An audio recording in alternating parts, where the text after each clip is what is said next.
A partir de agora, prepare seu coração.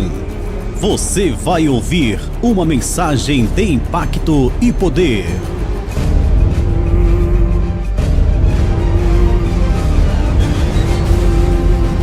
Prepare seu coração. Ministrada pelo pastor Gerson de Amorim.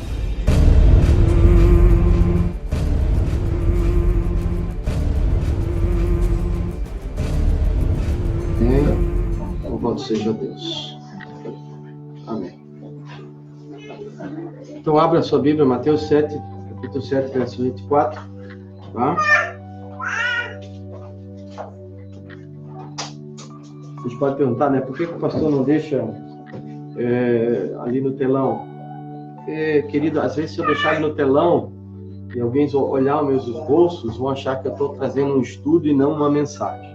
Tá? Então, por isso que eu tirei. Tem pessoas que são assim. Então, eu tirei para não compartilhar o esboço com vocês, mas para não ter esse problema que nós já tivemos e tivemos que corrigir, tá bom? Então, paz do Senhor a todos que estão ligados junto conosco no Facebook.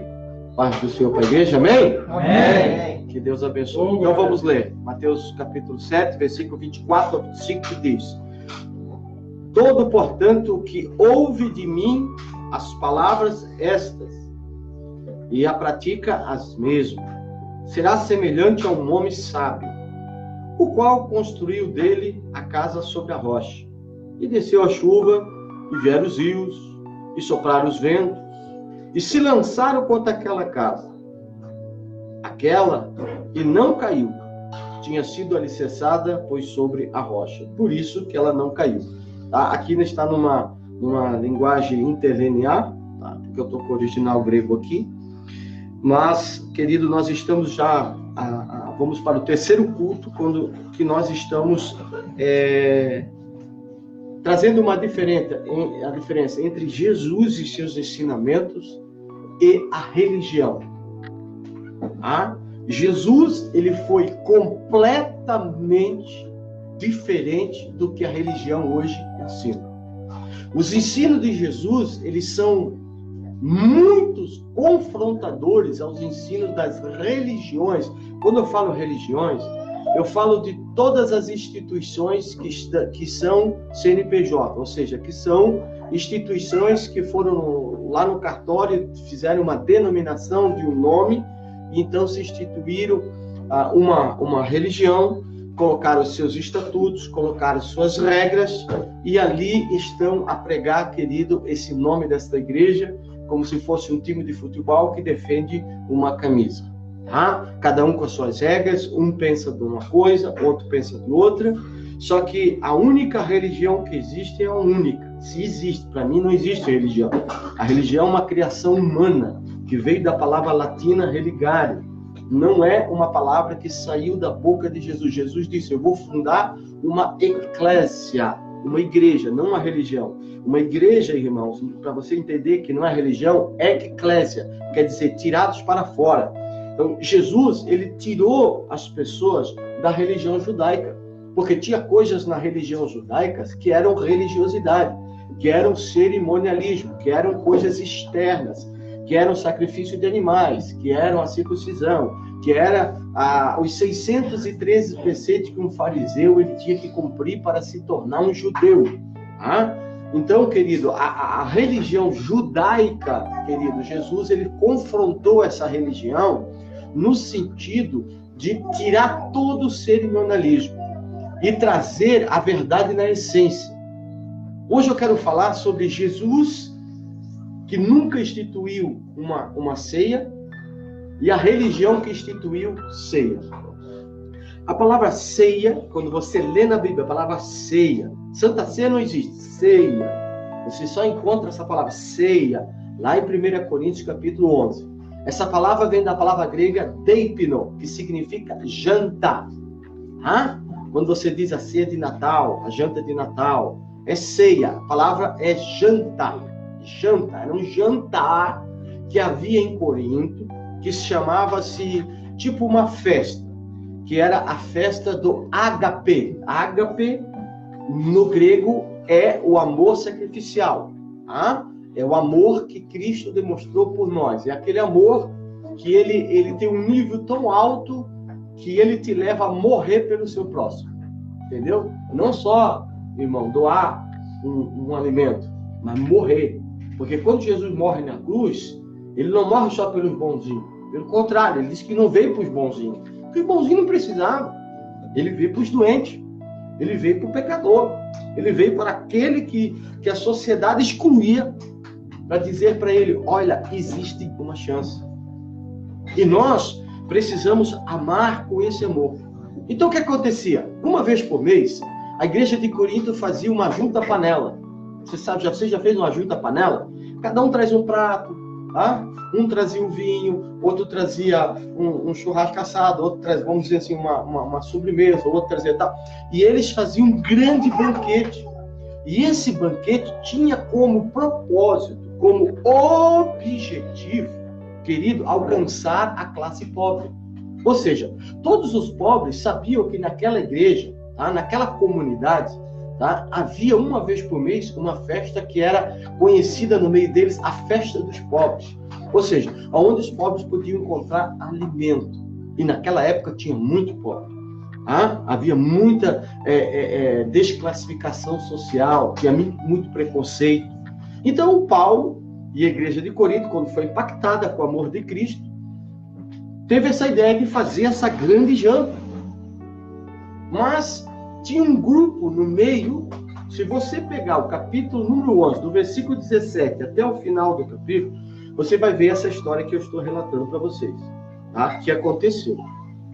A igreja de Corinto, ela tentou fazer o correto, que era manifestar o verdadeiro evangelho de Jesus, que era o amor ao próximo. Só que existia um grupo que era um grupo elitizado, ou seja, a igreja se converteu em vários níveis de pessoas da sociedade. Rico, pobre, classe média, escravo. Então tinha de todo tipo de pessoas naquela igreja. Só que aquele grupo, que era o grupo da elite, um grupo mais elitizado, um grupo mais egoísta, um grupo que ainda não havia sido sensibilizado com o amor de Cristo, não havia sido transformado, não havia tido uma experiência com Cristo ainda, estava vivendo um evangelho superficial, estava vivendo um evangelho como hoje muitos vivem, um evangelho embutido, um evangelho que não compartilha, um evangelho que não resplandece, um evangelho que não salga, um evangelho que não te faz um soldado, que não se embaraça com os negócios da vida, um evangelho que não te faz um embaixador de Cristo, ou seja, um defensor dos ensinamentos de Jesus, que trabalha para a igualdade social, ou seja, que não sempre quer estar em cima, mas sempre quer viver dentro da igualdade social, promovendo isso com a disposição de estender a mão, de ajudar alguém. Querido, então, esses ricos começaram a ter atitudes, querido, que você não vai acreditar, mas teve. Eles, quando tinham as festas, para que os pobres que chegavam mais no final da festa, eles começaram a comer dobrado e beber dobrado, para que os pobres, quando chegassem, não tivessem nada para eles. Então eles chegavam a tomar um garrafão de vinho cada um, saía de 4 pés, tá? De 4 pés, talvez os cachorros mijavam na cabeça deles, no meio da estrada, caía, para que os pobres não pudessem tomar um pouco de vinho, para que os pobres não tivessem acesso ao churrasco. Eles comiam tudo, lambia, ruía o osso, não deixavam nada. E então, querido, o apóstolo Paulo começou a ficar irritado com aquilo. E teve uma senhora que comunicou a Paulo, que dizendo, olha, Paulo, lá na igreja de Corinto está acontecendo isso. Lá eles estão fazendo essa festa muito linda, muito maravilhosa, só que está sendo uma festa seletiva. Foi uma festa que foi promovida com o propósito de ajudar o pobre, mas como hoje, querido, muitas instituições usam isso, né? Vamos ajudar os pobres. Não é o nosso caso, mas muitas. Vamos ajudar os pobres, vamos ajudar os pobres. E as pessoas ajudam, querido, e depois pegam o dinheiro para si, e começa a usar o dinheiro para benefício próprio, como muitas instituições fazem. Não teve um casal ali que pediu dinheiro para curar o filho e não gastou o dinheiro tudo? Existem pessoas assim, era esse tipo de pessoas que tinham, querido, começaram a usar uma festa que era para ser uma festa que não houvesse seletividade, ou que todos tinham que ser igualmente, porque isso veio do judaísmo. O judaísmo, querido, todas as festas de peregrinação, era uma festa que era feita para os pobres. Essa se chamava a festa de peregrinação, que eram os dízimos trienais. Cada 3 anos eles traziam o dízimo, que era para o pobre, para a viúva, para o órfão, para o estrangeiro e para os levitas. E eles faziam um grande banquete em Jerusalém, aonde se chamava a mesa, querido, da igualdade social. Ali todo servo, serva, pobre, estrangeiro, não estrangeiro, vários que tivessem em Israel, todos se tornavam iguais. Todos sentavam na mesma mesa como seres humanos, sem desigualdade de cor, sem desigualdade de raça, nada, querido. E era isso que era para ser promovido em Corinto. Mas esse grupo, ele não quis. Então, Paulo, o que ele fez? No versículo 23, ele começa a usar o exemplo de Jesus para confrontar, querido, toda essa elite, todo esse povo que era, querido, avarento, que não queria distribuir nada com os pobres. O que é meu, e as outras pessoas que se explodam, que se virem. Tem gente que é assim. Isso aqui é meu. Os outros que se explodam, que vão trabalhar, que vão isso, que vão aquilo. Louvado seja Deus que você tem. Bendito seja Deus que você tem. Mas se você não tivesse, você não gostaria de receber? Você não gostaria de ser ajudado? Amém. Eu penso assim, se fossem os meus filhos, será que eu não desejaria que alguém ajudasse o meu filho? Que alguém levasse para o meu filho? Então, querido, isso se chama empatia. O que é empatia, pastor? Se colocar no lugar da pessoa. Você se colocar no lugar da pessoa. E sentir o que ele está sentindo. Por isso que misericórdia vem de coração. Misericórdia quer dizer sentir no coração a miséria alheia. Sentir no coração, querido, o que o outro está sentindo. Entendeu? Isso é misericórdia, é ser misericordioso. Isso é ser solidário. Isso é praticar a prática do amor. Coisa que a igreja de Corinto não fez. Aí o que Paulo diz? Na noite... Aí Paulo disse, pois aquilo que eu recebi, eu também vos ensinei. Paulo já tinha ensinado. Paulo já tinha dado um sermão na igreja de Corinto, ferrenho, mas eles não ainda tinham entrado na linha. Aí Paulo começa a dizer assim, na noite em que o Senhor Jesus foi traído, ele pegou o pão, que era dele, e pegou o cálice de vinho, que era dele. Na cerimônia que Jesus participou, não era ceia. Não confunda. Jesus não participou de ceia. Então o que Jesus participou? Jesus participou da peça, da Páscoa. Da peça, Páscoa. Onde se matava um cordeiro e se comia só as frisuras e a cabeça do cordeiro, com ervas amargas, com pães asmos e com 4 cálices de vinho. Jesus, diz a Bíblia, que depois deles ter havido jantado, ele já viu comido. Jesus deixou um dos seus pães para repartir com os discípulos, para dar uma lição para os discípulos. Ele tomou 3 cálices de vinho, mas um ele deixou para repartir com os seus discípulos. Agora tu veja a lapada, a cacetada que Paulo está dando na igreja de Corinto, dizendo, Jesus na noite que foi traído,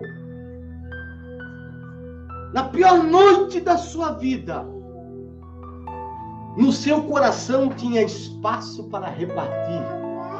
Oh, glória a Deus. E vocês estão aí com essa mesa e comem tudo, se embebedam e não repartem com quem não tem.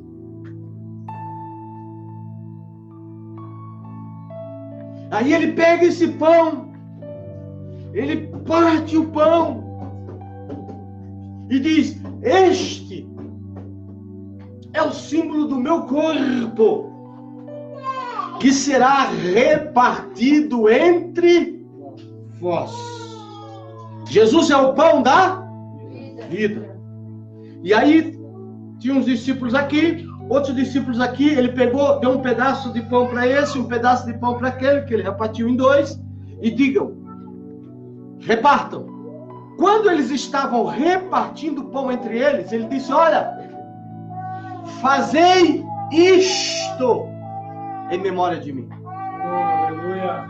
Isto. O que eles estavam fazendo? Repartindo o quê? O corpo de Cristo. O que Jesus estava dizendo? No ano que vem, quando vocês participarem da Pêssega, quando vocês participarem da Páscoa, vocês façam essa cerimônia para se lembrar que do dever de vocês repartir o pão com o próximo e me repartir com o próximo. Porque vir na igreja, tomar ceia e não falar de Jesus para ninguém, irmão, não falar que Jesus é bom, que Jesus salva, que Jesus liberta, você não é digno de tomar ceia. Se você é uma pessoa que não sabe ajudar o seu próximo, você é egoísta, você não sabe repartir nada, você não pode tomar ceia. Esses são os indignos da ceia. Esses é o que estão no contexto que Paulo diz que tem que se examinar a si mesmo. E ainda ele diz: se você tem fome, seu jaguara, por que você não come em casa? Se você está com fome, por que você vem para cá, miserável, comer a comida que é dos pobres? Por que você não vem cá com a intenção de ajudar o pobre e ficar sem comer para que o pobre coma? Mas eu imagino o cara saindo dentro com um garrafão de vamos fazer uma metáfora, além de ter enchido o bule, levando um garrafão no escorrão, mano, em casa. Para não repartir com ninguém. E aí, Paulo usa o exemplo de Jesus, dizendo que na noite que ele foi traído, ele não foi guloso. Ele não comeu todo o pão. Ele repartiu o seu pão com os discípulos. Ele não tomou todo o vinho. Ele repartiu os vinhos com os discípulos. Paulo está usando essa capacidade que Cristo tinha para ensinar o povo de Corinto que não adianta você participar de cerimônia de ceia se o amor de Deus não está no seu coração e não é transmitido para as suas atitudes diárias. Glória a Deus. Senão não passa de uma cerimônia. Não passa de uma cerimônia. Paulo dá uma lapada. Você pode ver os evangelhos sinópticos quando Jesus está participando da Pêssega. Você vê exatamente Jesus fazendo isso. E Paulo exatamente dizendo para o povo de Corinto: olha o que Jesus fez e olha o que vocês estão fazendo. Esta ceia de vocês, essa janta de vocês, não tem nada a ver com o que Jesus fez. Vocês estão completamente equivocados. Vocês estão completamente fora. Esta ceia que nós fizemos aqui, isso aqui foi o homem que criou, não foi Jesus. Quem cria essa ceia é a religião. Isso aqui é uma cerimônia.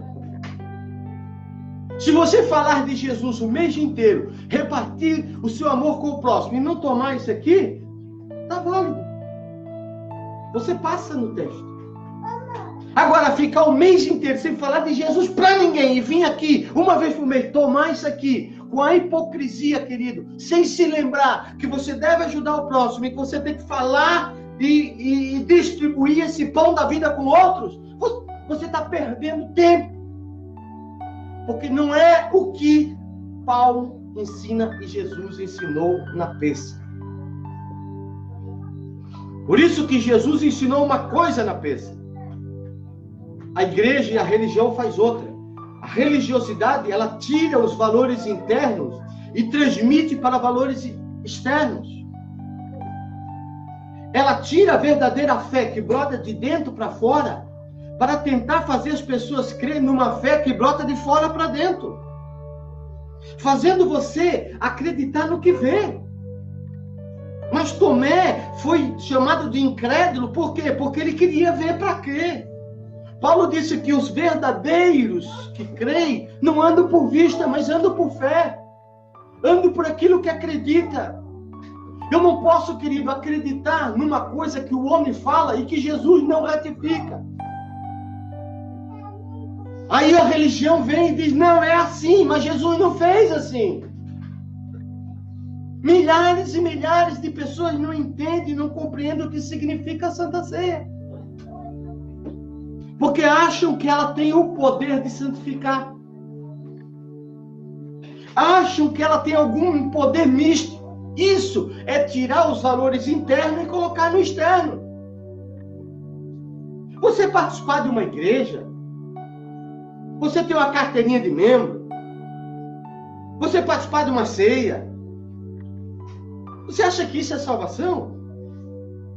A salvação é marcada, querido, pela frutificação de uma árvore. Você pode ser a árvore mais bonita, mais frondosa. Se não der fruto, vai para o machado. E do machado vai para onde? Ouro. Ah, pastor, mas é a realidade. Vou ficar dando um melzinho para você, passando a mão na cabeça de você, para que você não viva um evangelho na essência, então não adianta. Por isso que é evangelho genuíno. Ou vivemos o que a Bíblia diz, ou caímos fora. Eu sempre digo, quem quer dar uma de avestruz, na hora de colocar o ovo não pode berrar. Porque tem gente que assume, querido, posições, assume compromissos, aceitam a Cristo, estão na igreja, participam na igreja, mas nós não vamos ver. Ai, ai, ai. Ui. Na hora do compromisso, ai, ai, ai. Tá doendo. Ai, ai, ai. Ai, tô sofrendo que nem uma mulher dando a luz. Filho, quis dar uma de avestruz, agora coloca o ovo. O ovo é grande. No reino de Deus, Jesus disse, ó, você quer vir? Você quer me seguir? Não, eu quero. Ó, você vai morrer. Não, mas eu quero. Você vai morrer. Você quer me seguir? Quer ser testemunha? Você sabe o que é ser testemunha de Cristo? Vem da palavra grega, martíris, que quer dizer martírio.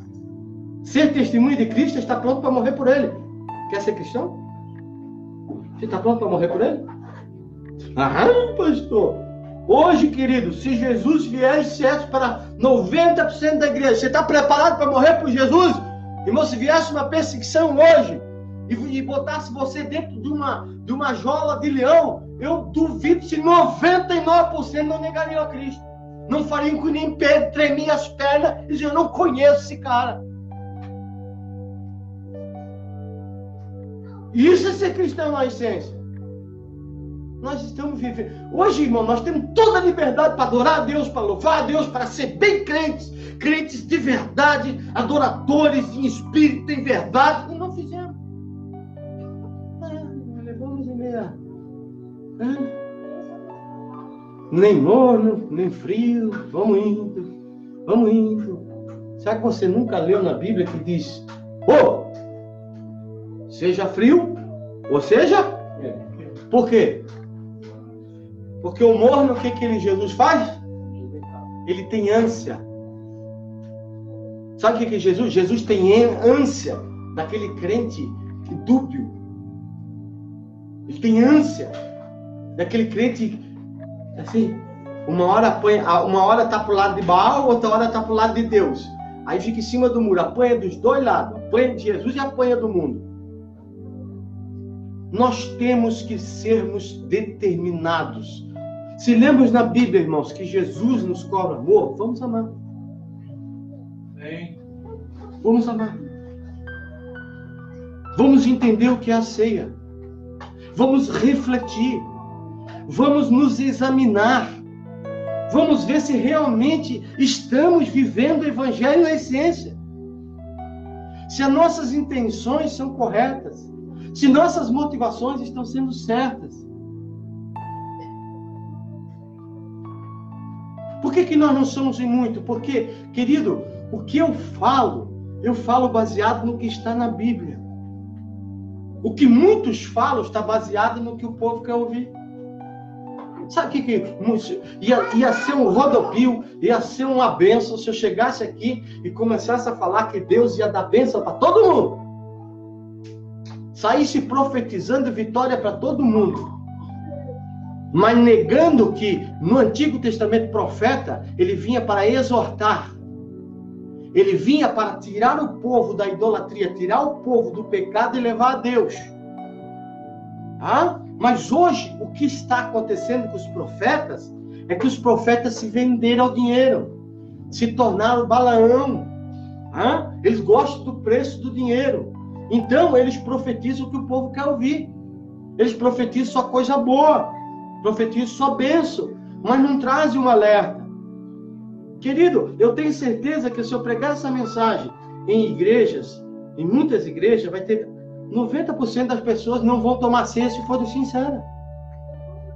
Se forem sinceras, de dizer assim, olha, mas faz 1 ano que eu não falo de Jesus para ninguém. Então você tomou 1 ano Santa Ceia de forma errada. Você só fez cerimônia, você não fez o que devia fazer. Fale de Jesus, irmão. Convide pessoas para estar aqui, para ouvir as mensagens, para ouvir a palavra de Deus.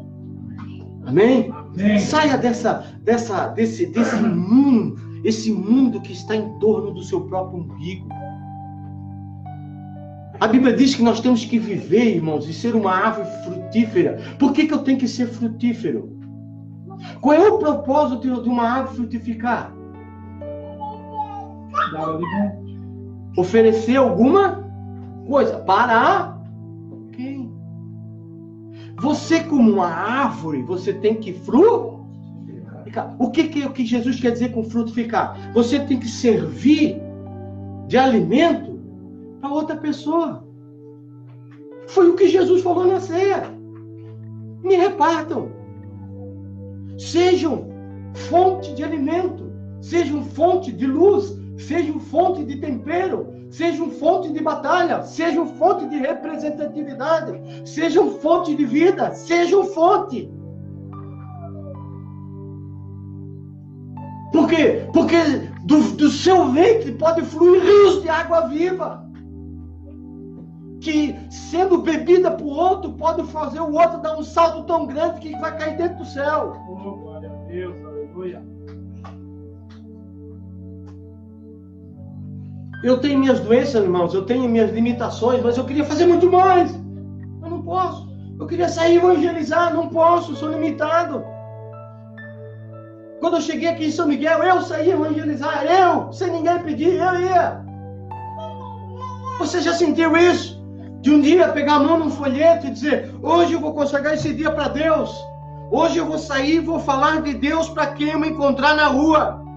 Eu vou falar de Jesus para quem eu alcançar. Vou enfrentar um folheto lá na caixinha de correio, se a pessoa não tiver. Mas vou fazer.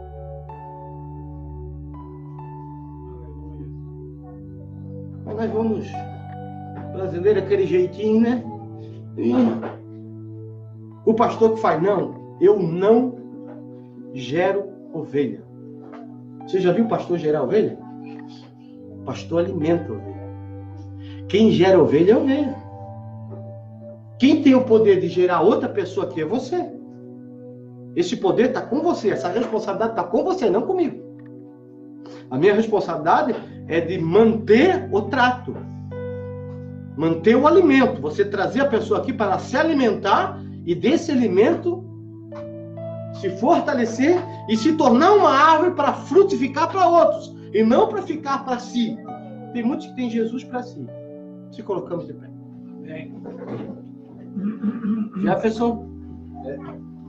Amém? Amém. Glória a Deus. Louvado seja o nome do Senhor Jesus. Temos várias pessoas aqui. Deus abençoe que participaram dessa